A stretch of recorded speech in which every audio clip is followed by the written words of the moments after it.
Odin.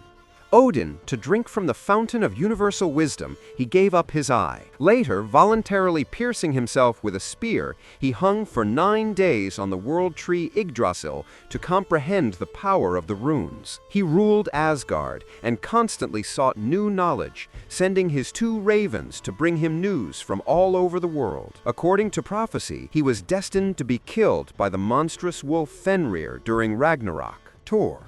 Thor, the god of thunder, with a red beard and immense strength. He nearly drank an ocean in a contest with a giant and fought Old Man Death, not knowing that it was old age itself. He spent almost all his time traveling to Jotunheim to smash giants with his hammer Mjolnir, which returned to his hand like a boomerang after being thrown. His main task was to protect the worlds from chaos.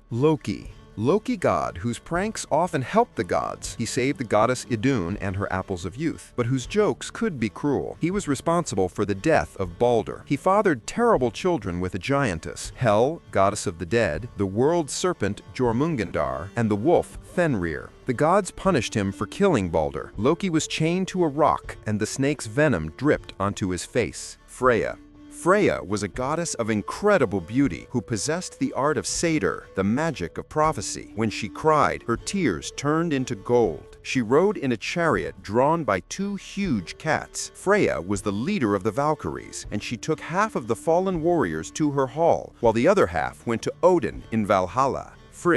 Frigg was Odin's wife, a powerful seer who knew everyone's fate but kept it secret. When she had a vision that her son Baldur was in danger, she made a pact with everything in existence, fire, water, stones, plants, that they would not harm him. But she overlooked the mistletoe, looking down at her from a tree branch, which was a fatal mistake that led to her son's death.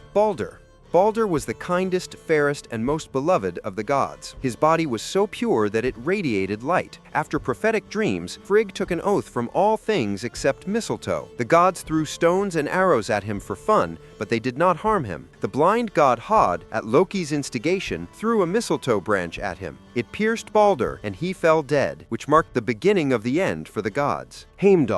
Heimdall is the guardian of the Rainbow Bridge, Bifrost, which leads to Asgard. He was born of 9 sister mothers. He needed less sleep than a bird, could see for hundreds of miles day and night, and his hearing was so acute that he could hear the grass growing in the fields and the wool on the sheep. On the day of Ragnarok, he was to blow his horn, Galarhorn, to summon the gods to their final battle. Thyr, guardian of law and justice. When the Aesir decided to chain Fenrir, whose strength was growing threateningly, only Thyr dared to put his hand in the wolf's mouth as a sign of good intentions. When the wolf realized he had been deceived, he bit off Tyr's hand. Thyr sacrificed his hand to protect the worlds, becoming a symbol of unconditional courage and honor.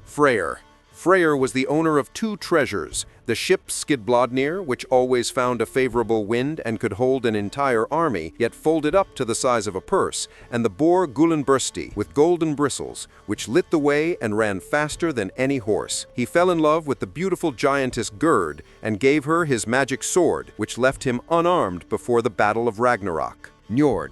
Njord, father of Freyr and Freya, god of the sea, winds, and wealth that comes by water. He lived in Asgard as a hostage after the war between the Aesir and the Vanir. He was married to the giantess Skadi, who wanted to live in his mountain domain. They did not get along and eventually divorced because he could not stand the howling of wolves in the mountains, and she could not stand the cries of seagulls by the sea. Idunn, wife of Bragi, a modest but vital goddess. She kept the golden apples of immortality in her chest. As long as the gods ate them, they remained young and strong. One day, Loki kidnapped her, and the gods began to age and decay at a terrifying rate. They forced Loki to return her, which he did by turning himself into a falcon and transforming Idunn into a nut so he could carry her back to Asgard. Bragi.